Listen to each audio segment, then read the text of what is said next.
Hi, this is Scott Bradfield, and this is uh, Reading Great Books in the Bathtub.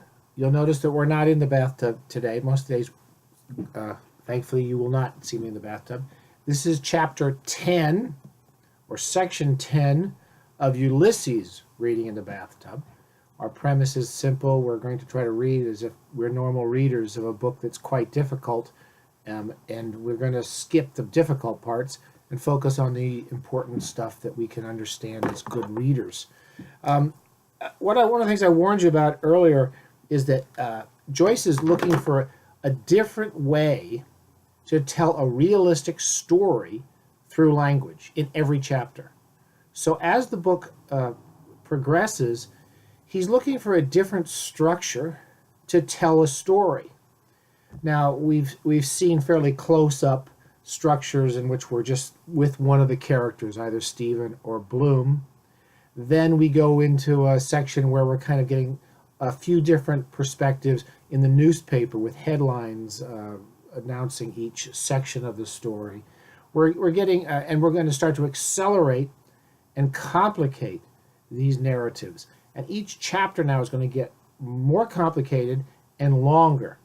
I don't mind the complication part, but I do think they get too long. The summary, a very quick summary of chapter 10, is that it's framed by two walks through two journeys through Dublin.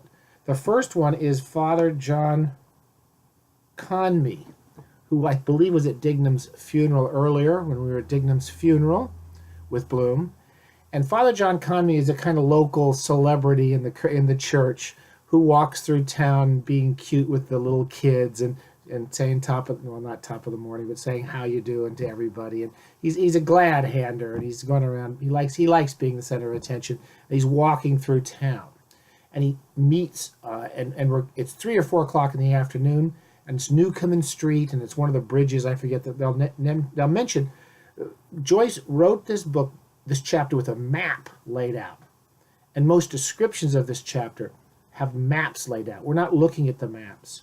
We're going to think about the basic narrative structure, which is we walk through town as the Father Conmee goes off to his parish, I believe, and then at the end of the chapter, a bunch of big shots, the vice regal and a lot of local politicians, go through town on a horse and carriage. And at the end, the last chapter, which is really boring, is just a description of that carriage and how it goes through town. In the meantime, in the middle of the chapter, a lot of different characters, some minor characters, some important characters like Bloom and Stephen, are wandering through town and meeting each other and intersecting in various little vignettes. So it's a series of vignettes, really, in which we will see some of the more interesting characters appearing and disappearing. And this is my annoying computer. As I keep saying, I'll never buy a PC again. I knew this beforehand. All right. So the opening chapter is Father Conmee walking through town, and he loves to know what's going on around town, and he introduces us to characters like Mrs. McGinnis, who runs the pawn shop, who's a very stately woman who seems to be doing pretty well money-wise. And there's Corny Kelleher, who's the undertaker. Again, we're going to see these names. Joyce doesn't flag anything for us. He kind of tries to put us in the soup of Dublin, and the names and the professions of these people, we will forget. I forget them all the time. These characters will reappear. So we'll pass Corny Kelleher. Father Conmee will get on a tram and travel, and he's thinking about. I think he's interested in kind of crappy romance novels, just like Molly is.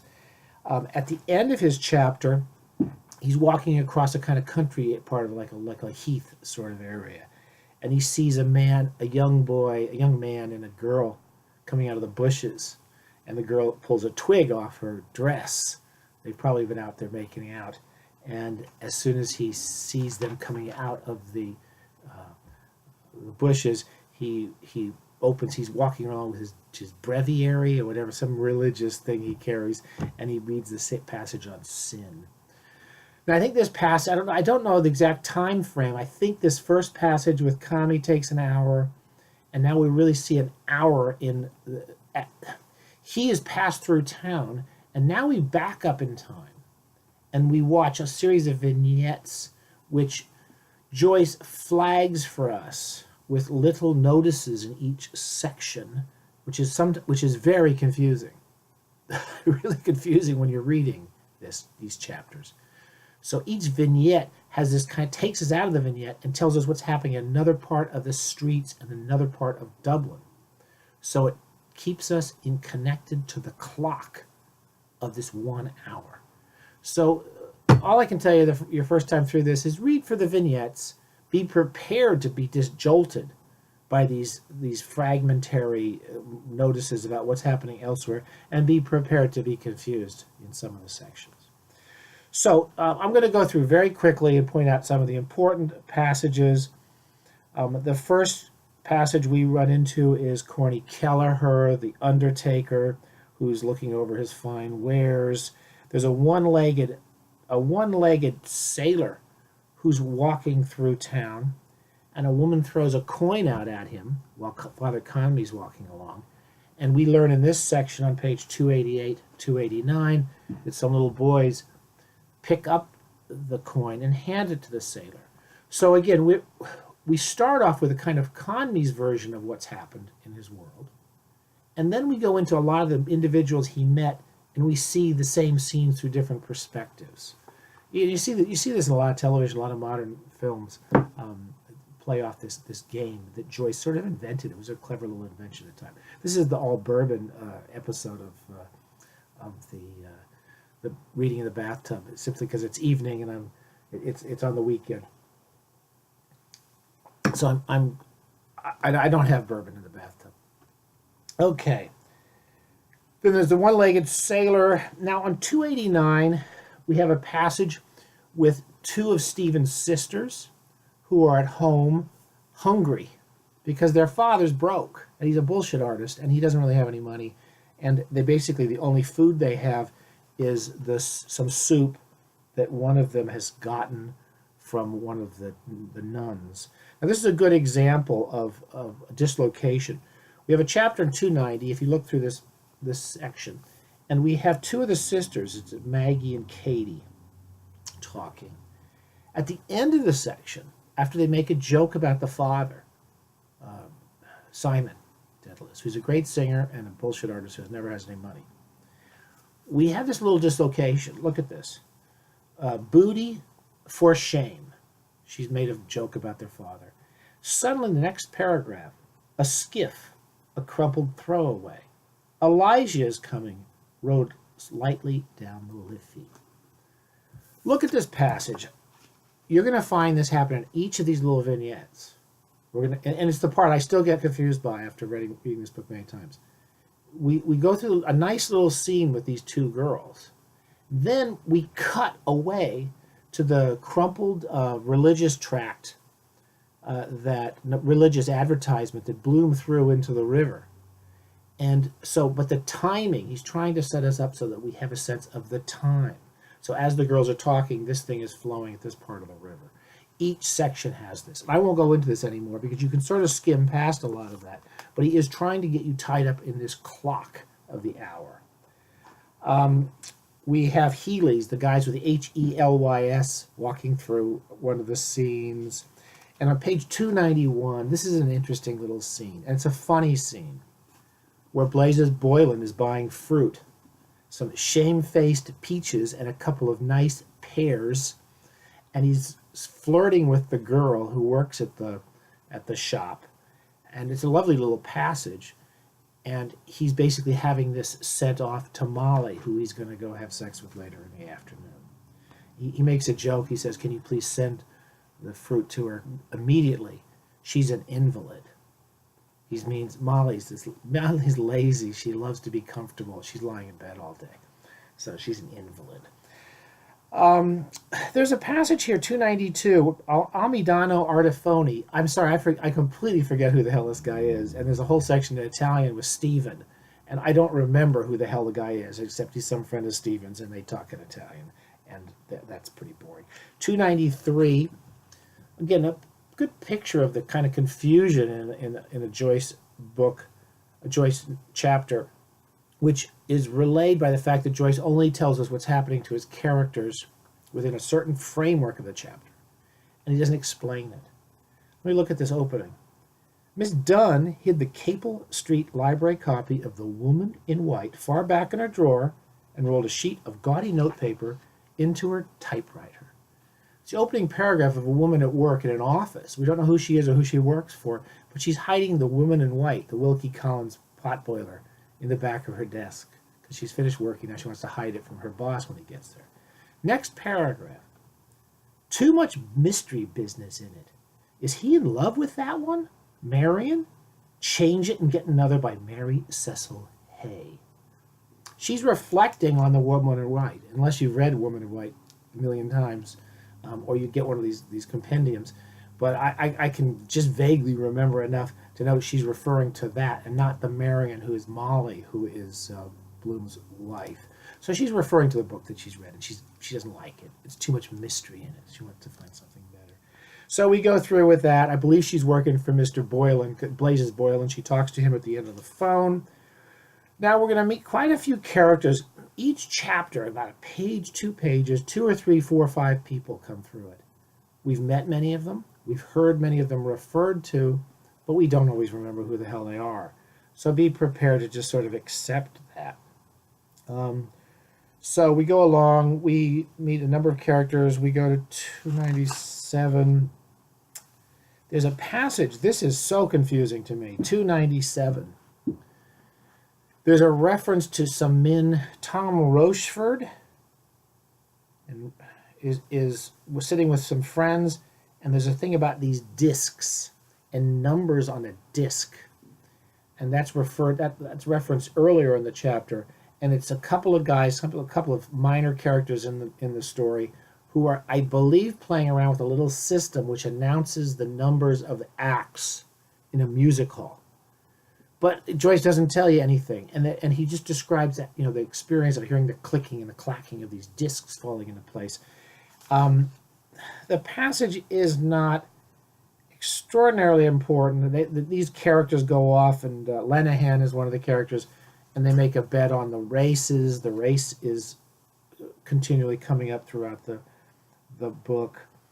And then there is, at the end of the section, on 300 and 301, these guys, I get them all confused, Lenehan and McCoy, recall a night when they were out with, this is an interesting little narrative passage, when they were out several years ago with Molly and Bloom, and Bloom was pointing to the stars.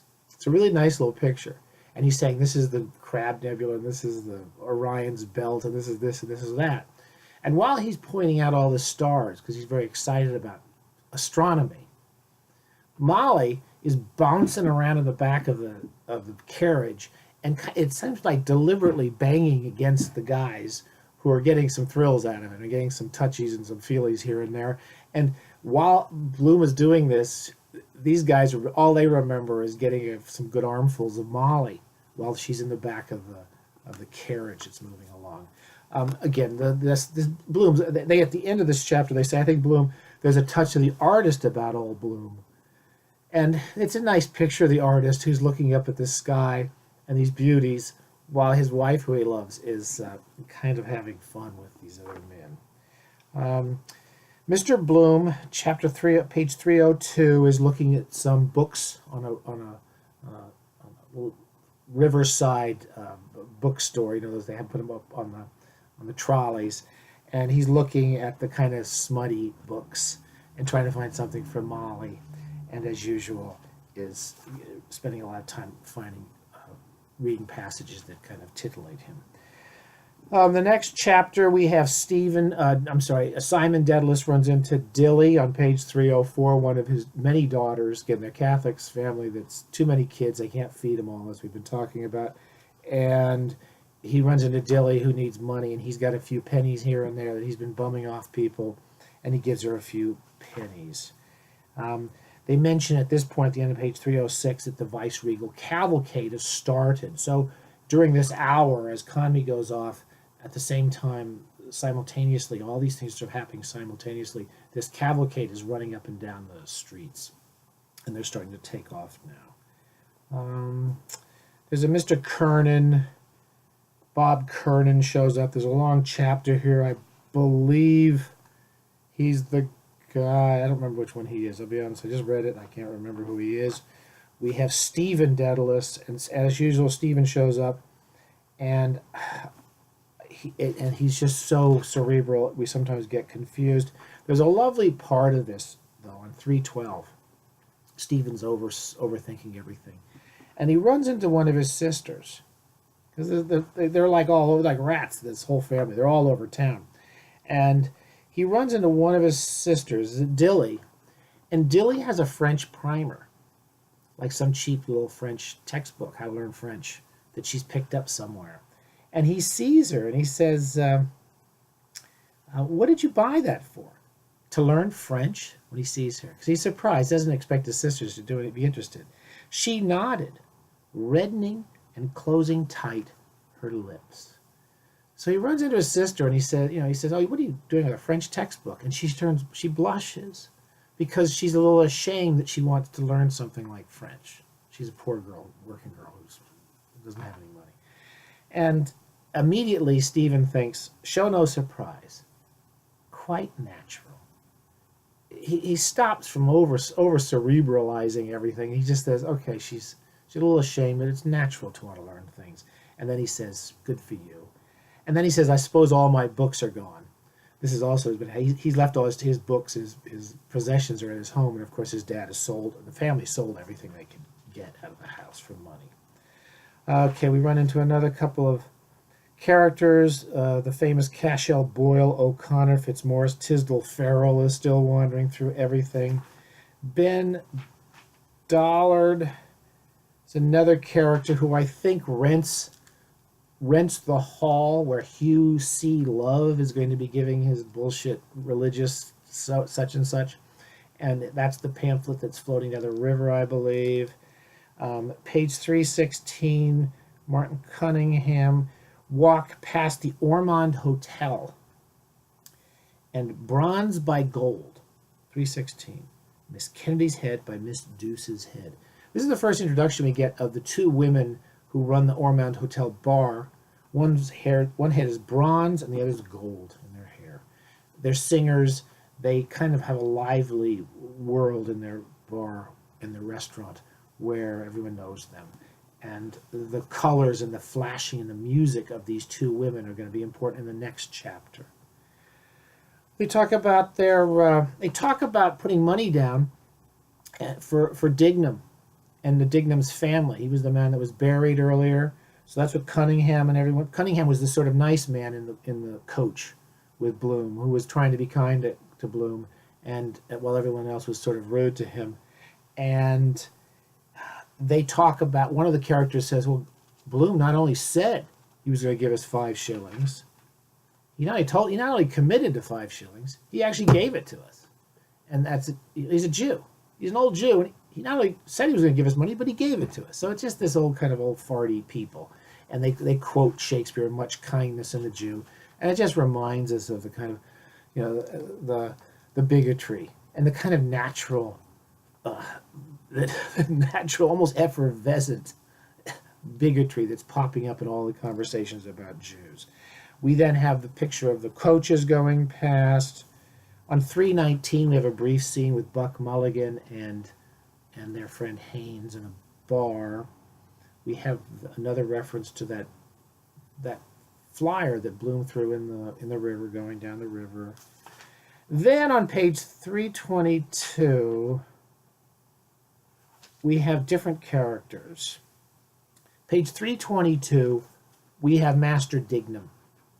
Master Dignam is Dignam's son, who is walking through the streets doing chores for his mother, picking up sausage, I believe. And at one point, as he's walking home, he's got this inner fantasy about his father's death, which is about how he can get out of school the next day, and whether people are noticing him because his father died. It's a kind of normal thing this little kid would, 10-year-old kid would think about at whatever age he is. And he's young and he's walking. I hope those kids recognize me and they notice that I'm in mourning because I don't want to go to school tomorrow. So they'll know I'm not going to school. And he disappears. And that's really the last part of that that section that's important. The final passage, 324 through 328. Read it. It's a very annoying chapter. It's almost like a slide rule ran into a dictionary, and Joyce is just letting us see how clever he was in organizing this coach ride by these fancy people through town so that the times all intersect. And he in the course of that they see the people that have been going through this drama. The frame of the story, the frame of the chapter, particularly the closing frame, is very annoying. The opening frame is quite good. So read it for the integrity of the individual scenes. You should like those. You be prepared that there's too many characters in some of those scenes, and you'll forget a lot of them, as I still do. But it is a good chapter, and it's too long, and it's too clever. But the individual sections are quite good. All right. So we'll be back with chapter 11 soon. All right. That's the one. It's a bit difficult too. The next chapter is the two women working in the bar, and there's a lot of musicality in the prose. We'll talk to you soon.